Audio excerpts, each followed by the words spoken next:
ಒಂದು ಅರ್ಥದಲ್ಲಿ ಈ ಕಾರ್ಯಕ್ರಮಕ್ಕೆ ಮುನ್ನುಡಿ ಬರೆದಿರ್ತಕ್ಕಂಥದ್ದು ಅಂದರೆ ಇದೀಗ ತಾನೇ ಸಂಗೀತ ಒಂದು ಗಾನ ಸುಧೆಯನ್ನು ಉಣಬಡಿಸಿರ್ತಕ್ಕಂಥ ಒಂದು ಏನು ತಂಡ ಇದೆ, ಅವ್ರು ಹಾಡಿರ್ತಕ್ಕಂಥ ಆ ಹಾಡು ತುಂಬ ಒಂದು ತಲೆಯಲ್ಲಿ ರಿಂಗಾಣಿಸ್ತಾ ಇದೆ. ನಾನು ಇರಲಿ ಇಲ್ಲದೆ ಇರಲಿ, ನನ್ನ ಭಾರತ ಯಾವತ್ತೂ ಬೆಳಗುತ್ತಿರಲಿ ಅಂತ. ನನ್ನತನವನ್ನು ನಾವು ಅಲ್ಲಿ ಬಿಟ್ಟು ಹಾಕಿ ದೇಶಕ್ಕೋಸ್ಕರ ನಾವು, ನಮಗೋಸ್ಕರ ದೇಶ ಅಲ್ಲ, ಅದಕ್ಕೆ ಎಂತೆಂಥವರು ದೊಡ್ಡ ಪ್ರಮಾಣದಲ್ಲಿ ಬಲಿದಾನವನ್ನು ಮಾಡಿದ್ದಾರೆ ಅಂತಂದರೆ ಅದು ಹೇಳುತ್ತೀರೋದು. ಇದೇ ಸಂದರ್ಭದಲ್ಲಿ ನಾನು ಒಂದು ಮಾತನ್ನು ತುಂಬ ಆತ್ಮೀಯವಾಗಿ ತಮ್ಮೆಲ್ಲರ ಹತ್ರ ಹಂಚಿಕೊಳ್ಳೇಬೇಕಾದಂಥ ಅನಿವಾರ್ಯತೆ ಇದೆ. ಪೊಲೀಸ್ ಇಲಾಖೆಗೆ ಸಂಬಂಧಪಟ್ಟಂತೆ ಮಾತನಾಡೋದಾದರೆ, ನಮ್ಮ ಇಲಾಖೆಯಿಂದ ತಲಾಂತರದಿಂದ ಒಂದು ನಾಣ್ಣುಡಿ ಇದೆ, ಅಥವಾ ಒಂದು ನಮ್ಮ ಕಿರಿಯ ಅಧಿಕಾರಿಗಳಿಗೆ ಗೊತ್ತಿದ್ದಿದ್ದು ಒಂದು ಮಾತು ಏನು ಅಂದರೆ, police is a thankless job ಅಂತ ಹೇಳ್ತಾರೆ. ಬಟ್ ನಿನ್ನೆ ತಾನೇ ಒಂದು ಇದೇ ಥರ ಕಾರ್ಯಕ್ರಮ ಆಯಿತು, ನೈಟ್ಸ್ ಇನ್ ಕಾಕಿ ಅಂತ. ಶಿವಮೊಗ್ಗ ರೌಂಡ್ ಟೇಬಲ್ ನಲ್ಲಿ ಇರತಕ್ಕಂಥ ಎಲ್ಲ ಮಹನೀಯರು ಇದೇ ಥರ ಪೊಲೀಸರನ್ನು ಕರೆದು ನಿನ್ನೆ ಗೌರವಿಸಿದ್ರು.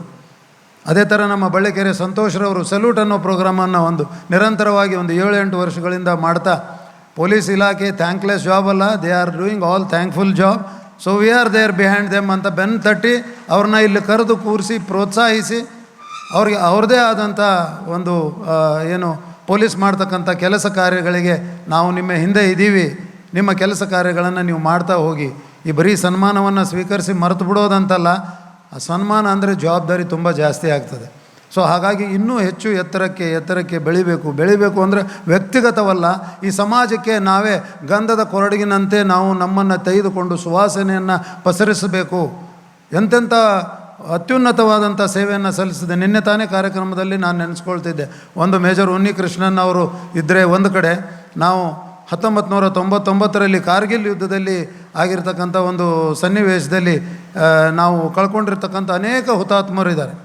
ಆ ಹುತಾತ್ಮರಲ್ಲಿ ಒಬ್ಬರು ಅಲ್ಲ, ಇಬ್ಬರಲ್ಲ, ಅನೇಕ ಜನ ಎಷ್ಟು ಘೋರವಾದಂಥ ಒಂದು ಮರಣವನ್ನು ಅವರು ಅಪ್ಪಿದರು ಅಂತಂದರೆ ನೆನೆಸ್ಕೊಂಡ್ರೂ ಕೂಡ ಭಯಾನಕ ಆಗ್ತದೆ. ಅಂಥ ಒಂದು ಸನ್ನಿವೇಶದಲ್ಲಿ ನಾವು ಹೋದಂಥ ನಮ್ಮ ಯೋಧರು ವಾಪಸ್ ಬರ್ತಾರೋ ಇಲ್ಲೋ ಅನ್ನುವಂಥ ಒಂದು ಸಂಗತಿಯಲ್ಲಿ ಅವರು ದೇಶಕ್ಕೋಸ್ಕರ ತಮ್ಮ ಪ್ರಾಣಾರ್ಪಣೆಯನ್ನು ಮಾಡಿ ಅತ್ಯುನ್ನತವಾದಂಥ ಸುಪ್ರೀಂ ಸ್ಯಾಕ್ರಿಫೈಸ್ ಮಾಡ್ತಕ್ಕಂಥದ್ದನ್ನು ನಾವು ಇಲ್ಲಿ ಕಾಣ್ತಾ ಇದ್ದೀವಿ. ನಾವು ಎಲ್ಲೋ 1-2 ತಾಸು ಮನೆಗೆ ಲೇಟಾಗಿ ಬಂದ್ರಂದ್ರೆ ಗೊನಗ್ತಾ ಇರ್ತೀವಿ, ಅಯ್ಯೋ ಹಾಗೆ ಹೀಗೆ ಅಂತ. ನಮ್ಮ ಯೋಧರು ಹೋದಂಥವ್ರು ವಾಪಸ್ ಬರ್ತಾರೋ ಇಲ್ಲೋ ಅನ್ನುವಂಥದ್ದು ಕೂಡ ಖಾತ್ರಿ ಇರದೆ ತಮ್ಮ ಪ್ರಾಣ ತ್ಯಾಗ ಮಾಡ್ತಕ್ಕಂಥ, ಈ ದೇಶಕ್ಕೆ ಅತ್ಯಂತ ಬಹು ಅಮೂಲ್ಯವಾದಂಥ ತಮ್ಮ ಪ್ರಾಣವನ್ನೇ ಕೊಟ್ಟುಬಿಟ್ಟು ದೇಶದ ಸುಭದ್ರತೆಗೆ ಹೋರಾಡ್ತಕ್ಕಂಥ ಅಂಥ ಮಹನೀಯರನ್ನು, ದೇಶದ ಆಂತರಿಕ ಒಂದು ವ್ಯವಸ್ಥೆಯನ್ನು ನೋಡ್ಕೊಳ್ತಕ್ಕಂಥ ಪೊಲೀಸ್ ಇಲಾಖೆಯನ್ನು ಕರೆದು ಅದರಲ್ಲಿ ಚೆನ್ನಾಗಿ ಕೆಲಸ ಕಾರ್ಯಗಳನ್ನು ಮಾಡಿರ್ತಕ್ಕಂಥವ್ರನ್ನ ಬೆನ್ನು ತಟ್ಟಿ ಗುರುತಿಸಿ ಇಂಥ ಒಂದು ಸನ್ಮಾನ ಮಾಡೋದರಿಂದ ಅವರ ಒಂದು ಜವಾಬ್ದಾರಿಯೂ ಹೆಚ್ಚುತ್ತೆ. ಮುಂಬರೋ ದಿವಸದಲ್ಲಿ ಅತಿ ಹುಮ್ಮಸ್ಸಿನಿಂದ ಅವರು ಕೆಲಸ ಕಾರ್ಯಗಳನ್ನು ಮಾಡ್ತಾ ಜನರಿಗೆ ಒಂದು ಉತ್ತಮವಾದಂಥ ಸೇವೆಯನ್ನು ಸಲ್ಲಿಸೋದರಲ್ಲಿ 2 ಮಾತು ಇಲ್ಲ ಅಂತ ಹೇಳ್ತಾ, ಇಂಥ ಒಂದು ಕಾರ್ಯಕ್ರಮಗಳು ಹೆಚ್ಚು ಅವರು ಮಾಡ್ತಾ ಹೋಗಲಿ, ಭಗವಂತ ಅವರಿಗೆ ಶಕ್ತಿ ನೀಡಲಿ. ಒಟ್ಟಾರೆ ಪೊಲೀಸ್ ಇಲಾಖೆಗೆ ಮತ್ತು ಎಲ್ಲ ಸೈನಿಕ ವರ್ಗದವರು, ಈ ದೇಶದ ಏನು ಬೆನ್ನೆಲುಬಿದ್ದಾರೆ ಅವರಿಗೆ ಎಲ್ಲರೂ ಕೂಡ ನಾವು ಬೆನ್ನು ತಟ್ಟಿ ಸಲಹುವಂಥದ್ದು ಮತ್ತು ದೇಶದ ಅಡಿಪಾಯಕ್ಕೆ ಭದ್ರ ಬುನಾದಿ ಆಗ್ತಕ್ಕಂಥದ್ದು ನಮ್ಮ ಕರ್ತವ್ಯ ಆಗಿರೋದರಿಂದ ನಾವೆಲ್ಲ ಸೇರಿ ಆ ಕರ್ತವ್ಯನ ಮುಂಬರೋ ದಿವಸದಲ್ಲಿ ಮಾಡೋಣ ಅಂತ ಹೇಳಿ ಅವಕಾಶಕ್ಕಾಗಿ ವಂದಿಸಿ ನಾನು ಮಾತು ಮುಗಿಸ್ತೇನೆ. ಜೈ